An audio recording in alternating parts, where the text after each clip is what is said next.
Ronda Veritas Report. Mga binahang residente hinimok ng DOH na makipag-ugnayan sa kanilang mga health center para sa anti-leptospirosis na gamot. Ulat mula kay Nolan Ariola.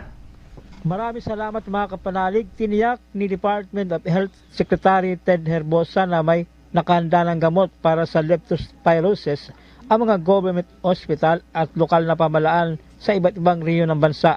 Inaasahan na ng DOH ang pagtaas ng kaso ng leptospirosis sa mga lugar na nilubog ng baha matapos ang pananalanta ng bagyong Krising at Habagat. Sinabi ng kalihim ng pagtama pa lang ng bagyong Habagat ay nagpadala na ang DOH ng maraming gamot na antibiotic sa mga lugar na nakararanas pa ng malawakang pagbaha hanggang ngayon. Para makaiwas sa leptospirosis, pinapayuhan ni Secretary Herbosa ang mga residente na iwasan ang pagbabad sa baha at agad magpatingin sa mga health center o ospital kung may naramdamang sintomas ng sakit.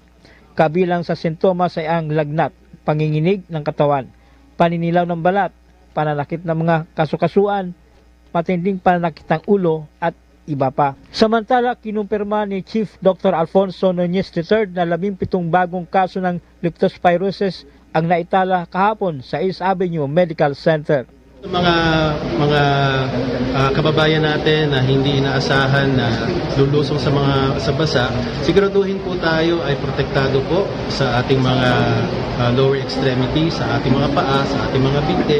At kung na-expose tayo sa tubig baha at mangyaring hugasan agad ang ating sarili, maligo, hugasan ang ating mga paa para matanggal agad ang mga mikrobyo. Kung sakasakali naman na meron tayong mga sugat sa mga parteng binti o paa at ito ay na-expose sa tubig baha, mangyaring bumisita agad sa pinakamalapit na health center, pinakamalapit na ospital para mabigyan ng kaukulang prophylaxis.